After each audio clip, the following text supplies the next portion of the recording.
Hello, my friend. Hello there.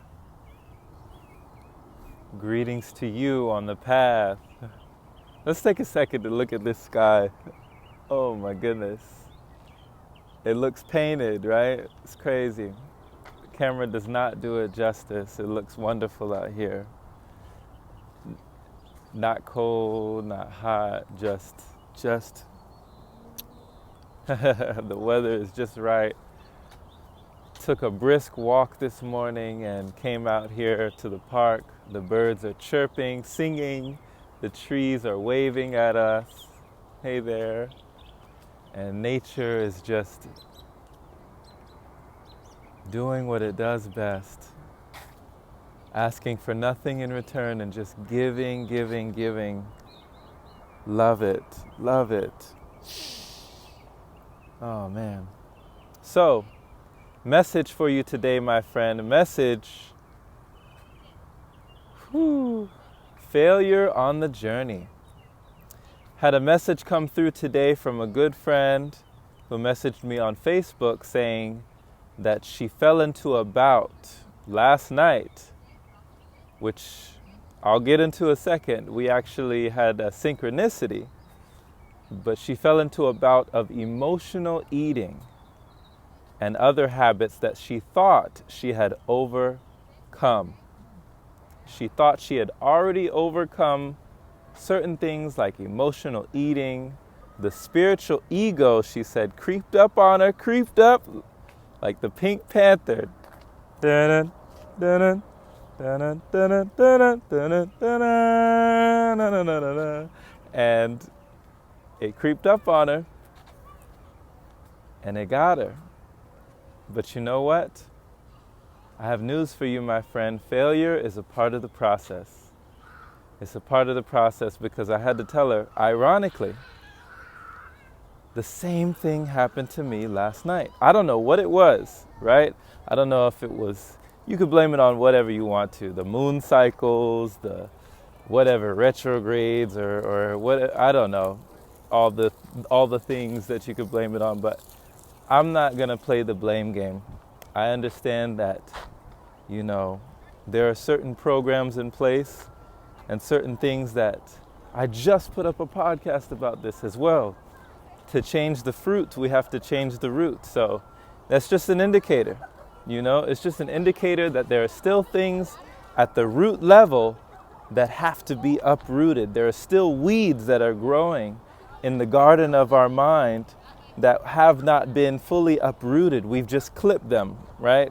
We just trimmed them, but we didn't uproot it.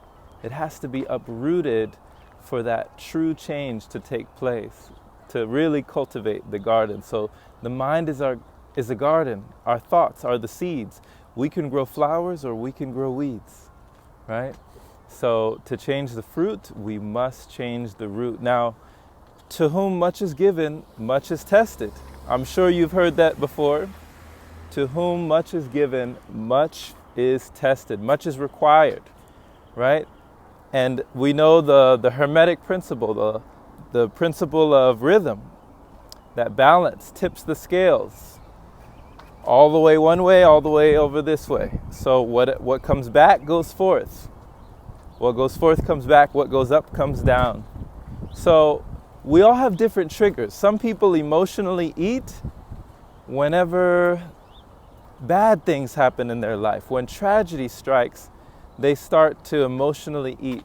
For me, meditation and awareness has gotten me to the point where I've started to realize that my weakest moments, this is funny, right? But even saying it out loud is tricky. My weakest moments have often come right after a success. And I think Winston Churchill said something along the lines of success is going from failure to failure with no loss of enthusiasm. So failure is a part of the journey. It's a part of the process. Understand that if you have failed in one area, it's okay. It's not the end of the world. It's not over for you, right? You're still on the journey, especially if you've undergone like me, the Breatharian process. I know that I'm still on the journey. I'm still in the process. I did my meditation today. I did my qigong. I did my exercise. I can still feel the energy in the hands and all this stuff. But last night was a whole different story. Yesterday was one of the best days ever. You saw it. I came on here and I put up a YouTube video talking about gratitude, right? I was loving the day. I was having so much fun. And then I have a confession to make. When nighttime hit, when no one was around, right? Our true character is when no one is watching. I have a confession. Things went topsy-turvy. Things flipped on its head and everything just went awry. I could not have foreseen the events that were about to occur. It started with peanut butter, right? So right now I live with a community of folks, and I was eating some peanut butter. And so I was thinking to myself, don't start what you can't finish. Me and my body have been having conversations, and my body told me, Jerome, don't start what you can't finish. Don't do it if you understand. You told yourself just liquid, right? You told yourself just tea and juice. You can do this. But we have to work together to beat the subconscious mind, right? We have to work together in unison. And I've been working with my body, and it was talking to me. But then all of a sudden I just found myself eating the peanut butter. I was just eating it. It was like I was just in the act. And I felt out of control. And then I had gotten through a half a jar of peanut butter. I'm like, what's going on? Then I saw some peanuts. And I made a whole list of breatharian benefits. And I told myself I would have to read through the whole list. It's like over 100 of breatharian benefits before I eat anything solid. And so I read through the whole list, and it was like, to hell with it. And all of a sudden I just started eating it, and the salty food, and it just started hitting my body. And it was like, all of a sudden I felt out of control, and my body was showing me, like, are you understanding what's going on right now? There's a parasite in your body. Like, it was like Voldemort, like Harry Potter. The one who must not be named, Voldemort. They don't say his name, right? My body was telling me, just be aware right now. I know you're eating this food that you don't want to be eating. Just focus and be aware of what's going on. It's a parasite, Jerome. It's a parasite. And I felt like out of control, like out of my body, like it was being inhabited by another spirit. Lo and behold, to make the long story short, I went from peanuts to going around exercising, working out. I told myself I was going to walk 10 miles. Eventually I did walk that 10 miles, but as I walked the circuit around downtown Los Angeles, I was going to this gas station, this convenience store, this grocery store, eating. I ate pastries, I ate desserts, I ate muffins, I ate sushi, I ate freaking like everything. I was just eating everything. I ate a veggie burrito, I ate a veggie quesadilla, and it was like this was the last straw, right? I was just stuffing myself. And as a breatharian, you don't feel like your body has changed, so you can keep eating to no end. You can keep eating and not feel full because the food, you're not running on that engine anymore. So I was just wasting money, just spending money. And I watched the energy transmute. I watched the energy of all that money that I wasted go from my pocket to my mouth to throwing it back up into the garbage can. I watched the transferring of that energy go from my wallet to the garbage, straight into the dump, because I had to throw all that stuff up. There was a price to pay, right? So today, I'm just letting you know, don't beat yourself up on the journey. Understand that failure is a part of the process. Have love. You haven't failed, right? You're not a failure. Maybe in this one instance, something happened, but it's okay. You can still come back. I want to let you know, my friend, that when you fall, it doesn't matter if you fall. It only matters that you get back up. It doesn't matter that you fall. It only matters that you get back up. In your journey, people might see you fall, but guess what they also see? They see you when you get back up. That is the hero, right? That is the measure of a true hero. Not the one that has no fear, the one that has courage in spite of their fear and chooses to get back up when they fall. Those are the things that inspire, right? If leadership is power, true leadership is empowerment. So empower yourself in realizing that we all go through our own individual struggles. And there's a thing in the Breatharian community that's talked about, that it's not about eating or not eating. It's not about shunning food. It's not about rejecting food. It's not about that. It's about changing our relationship to food and going more so off of a new energy, right? Depending on a new energy for more of our nourishment.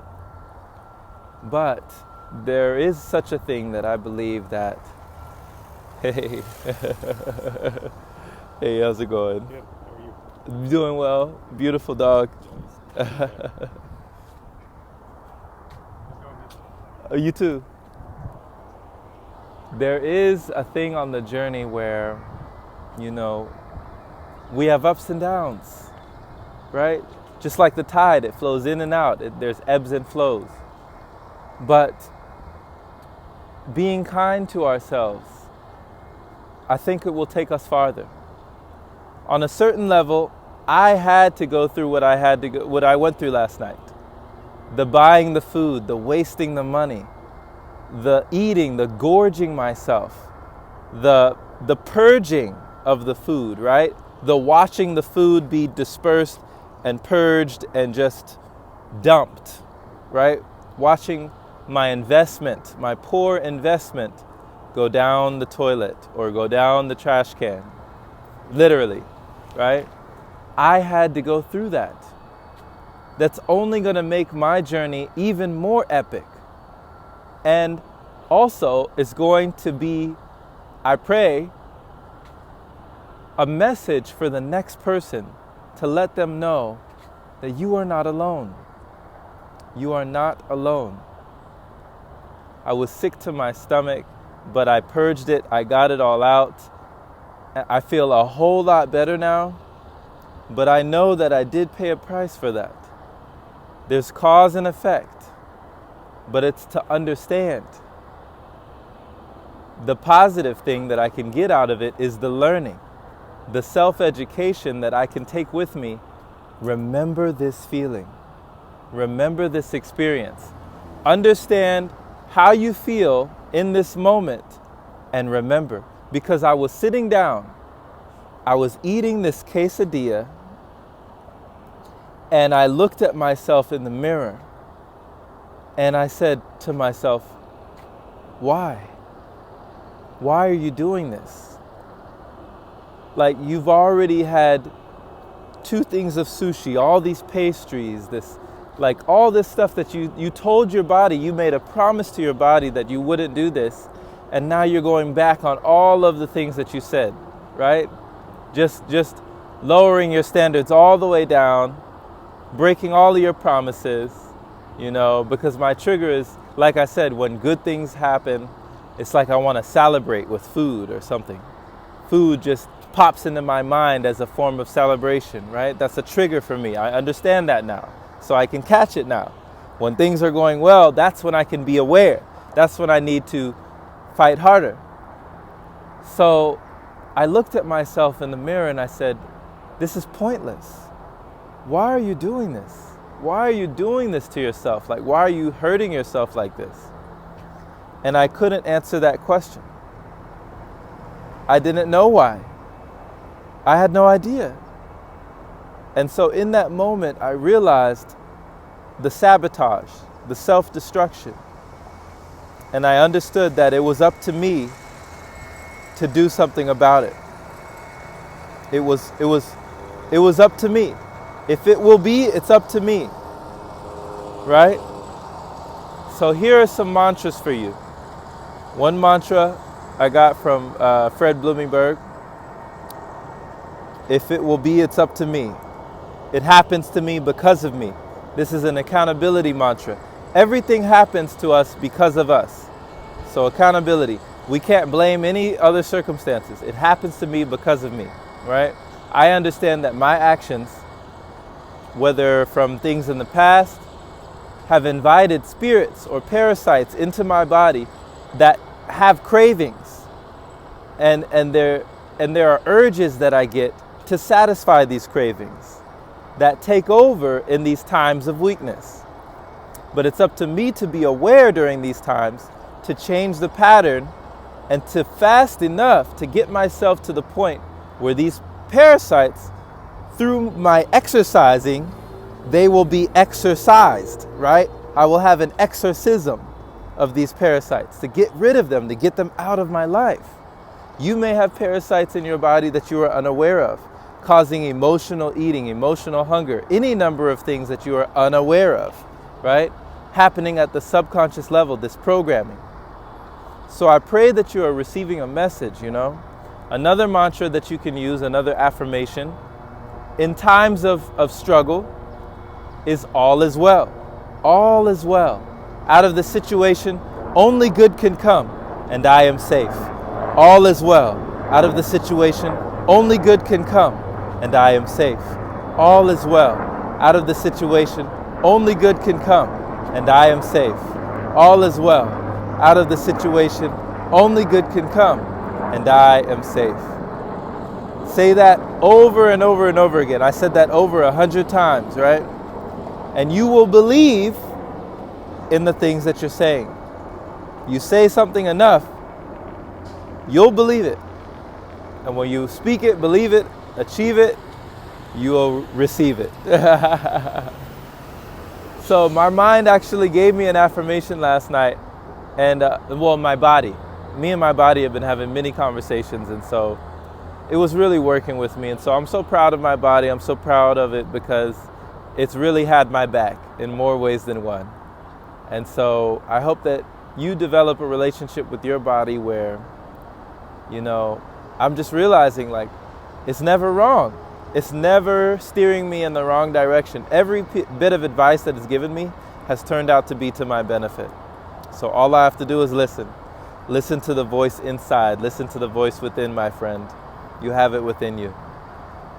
Be well, be blessed. For more inspiration, for more talks like this, if you like this content, visit the Open Palm Podcast. The Open Palm Podcast, you can find that wherever you find yours, wherever podcasts are played. Grab the Open Palm merchandise. Thank you for everyone who has grabbed the Open Palm merchandise. You'll see that down below in the description. Sun Gaze for Success, the new ebook on Amazon. Grab that as well. And just any inspiration that I can impart, any questions that you have for me, leave them down. I will see you in the comment section, my friend. Many, many blessings to you. Much love. Have a wonderful rest of your day or night, wherever you are, and take care.